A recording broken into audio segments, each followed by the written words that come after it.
A lot of us are extremely careful what we put into our bodies. Junk food, preservatives, chemicals. But what about machinery?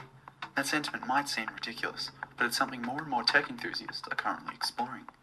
They're known as grinders, essentially aspirational cyborgs who, through technology, make themselves the subject of scientific inquiry. The predominant technology grinders are working with is radiofrequency identification, or RFID. It's the touch technology behind Myki, access cards, and payWave, interacting in exciting ways with an array of different devices, including smartphones, tablets, laptops, and cards. The chips are extremely small and about the size of a grain of rice. The mainstream application of embedded RFID chips could powerfully streamline our lives, and with a single swipe of hand or limb, eliminate the need for different documents, cards, and cash. But should nature and biology be modified? And if so, under what conditions? With new data retention laws and such a wide array of companies beginning to adopt RFID readers, Australian Privacy Foundation's David Vail is concerned hacking, tracking, and misuse of chip information are very real possibilities. He says considering the pervasive surveillance of existing, more easily disposable technologies, embedded ones will only pose further questions of personal security. The idea is that you get registered and the information is collected and transferred around over the internet. So you've got all the problems and the unknowns in the Internet of Things. One of the issues is the security and the information control or protection aspects of it are very poorly understood.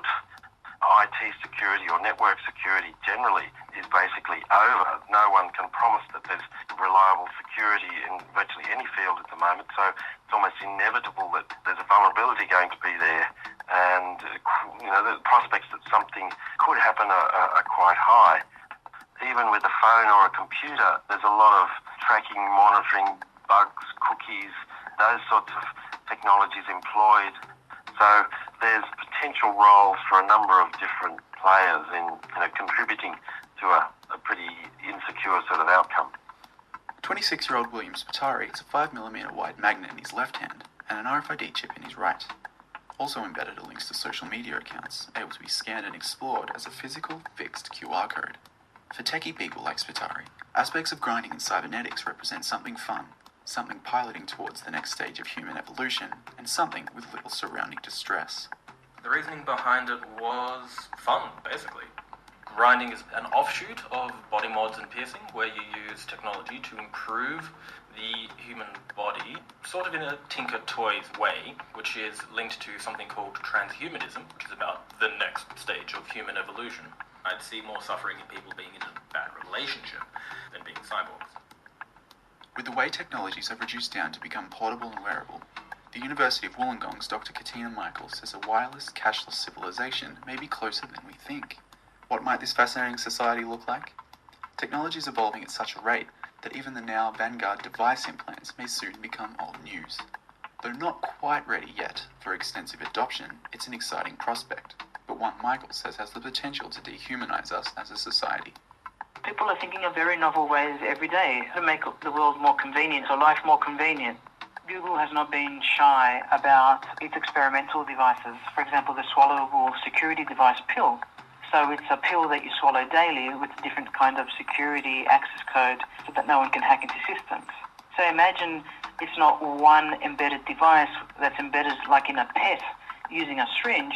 Imagine a device that you swallow daily, comes out the other end, and every day that you take this pill, you have a new security passcode emanating in your body, interacting with those devices around you. What you're seeing is the development and movement towards wireless, completely wireless existence. A bit like the notion of a cashless society, but one where you don't have to have wires, batteries, things embedded in you permanently. So are we matriculating through to this? Of course we are. But more than that, it's how these devices will interact with one another with their Internet of Things. It's a device in the body which can interact with everything and anyone else. I call it the decorporalization of the human body. It's basically reducing the human to a number, an ID, somewhat dehumanizing, I would like to add. While grinding is perhaps not ready to become widely adopted just yet, Spitari agrees it's in our not-too-distant future.